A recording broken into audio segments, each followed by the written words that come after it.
would like to start my talk with actually two questions. And the first one is, how many people here actually eat pig meat? Please raise your hand. Oh, that's a lot.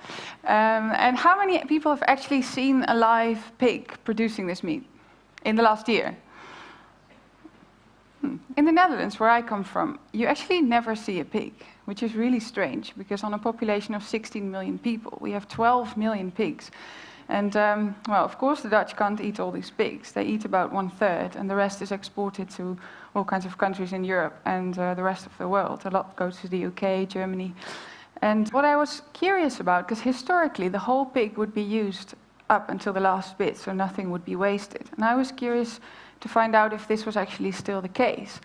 And I spent about 3 years researching, and I followed this one pig with number 05049 all the way up until the end, to what products it's made of. And in these years, I met all kinds of people, like, for instance, farmers and butchers, which seems logical.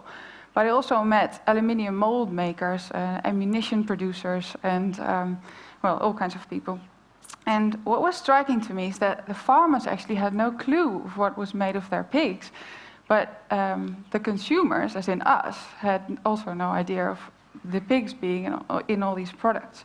So what I did is I took all this research and I made it into well, basically it's a product catalog of this one pig, and it carries a duplicate of its ear tag on the back.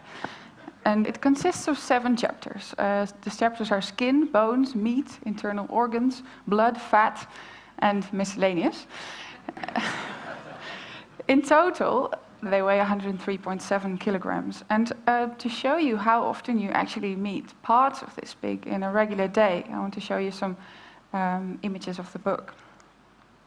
You probably start the day with a shower. So in soap, fatty acids made from boiling pork bone fat are used as a hardening agent, but also for giving it a pearl-like effect.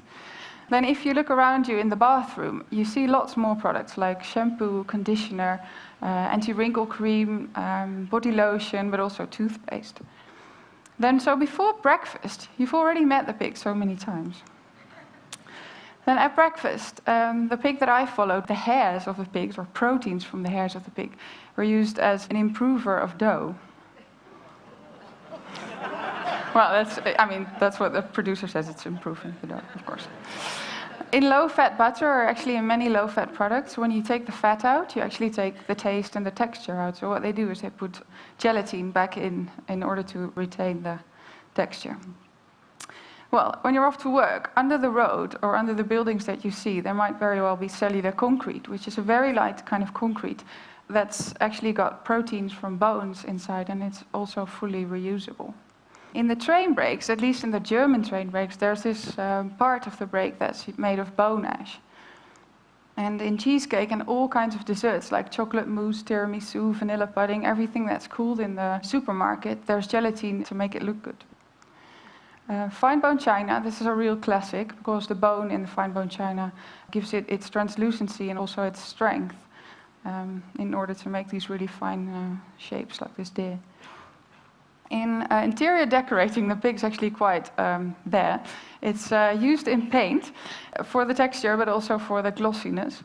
In sandpaper, bone glue is actually the glue between the sand and the paper. And then in paintbrushes, hairs are used because apparently they're very suitable for making paintbrushes because of their hard-wearing nature. I was not planning on showing you any meat, because of course half the book's meat, and you probably all know what meats they are.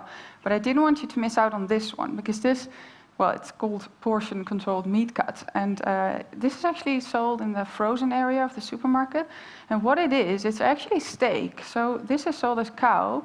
But what happens when you slaughter a cow, at least in the industrial, well, factory farming, they have all these little bits of steak left that they can't actually sell as steak. So what they do is they glue them all together with fibrin from pig blood into this really large sausage, then freeze the sausage, cut it in little slices, and sell those as steak again. And this also actually happens with tuna and scallops. So, with the steak, you might drink a beer. In the brewing process, there's lots of cloudy elements in the beer. So to get rid of these cloudy elements, what some companies do is they pour the beer through a sort of gelatin sieve in order to get rid of those cloudiness. This actually also goes for wine as well as fruit juice.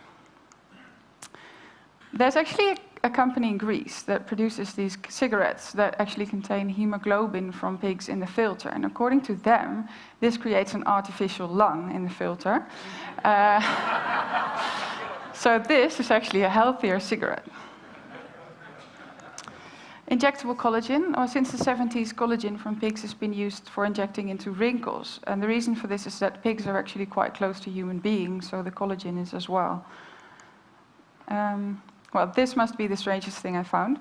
This is a bullet coming from a very large ammunition company in the United States. And while I was making the book, I contacted all the producers of products because I wanted them to send me the real samples and the real specimens. So I sent this company an email saying, hello, I'm Christine, I'm doing this research, and can you send me a bullet? And, well, I didn't expect them to even answer my email, but they answered, and they said, well, thank you for your email, what an interesting story. Are you in any way related to the Dutch government? I thought that was really weird, as if the Dutch government sends emails to anyone.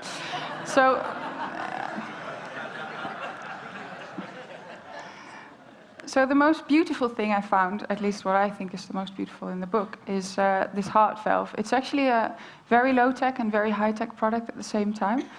The low-tech bit is that it's literally a pig's heart valve mounted in the high-tech bit, which is a memory metal casing. And what happens is this can be implanted into a human heart without open heart surgery. And once it's in the right spot, they remove the outer shell, and the heart valves, well, it gets this shape, and at that moment it starts beating instantly. It's really sort of a magical moment. So this is actually a Dutch company. So I called them up and I asked, can I borrow a heart valve from you? And the makers of this thing were really enthusiastic. So they were like, okay, we'll put it in a jar for you with formalin, or you can borrow it, and great. And then I didn't hear from them for weeks. So I called and I asked what's going on with the heart valve, and then they said, well, the director of the company decided not to borrow you this heart valve because he doesn't want his product to be associated with pigs. Well, the last product from the book that I'm showing you is renewable energy, actually to show that my first question, if pigs are still used up until the last bit, was still true. Well, it is, because everything that can't be used for anything else is made into a fuel that can be used as a renewable energy source.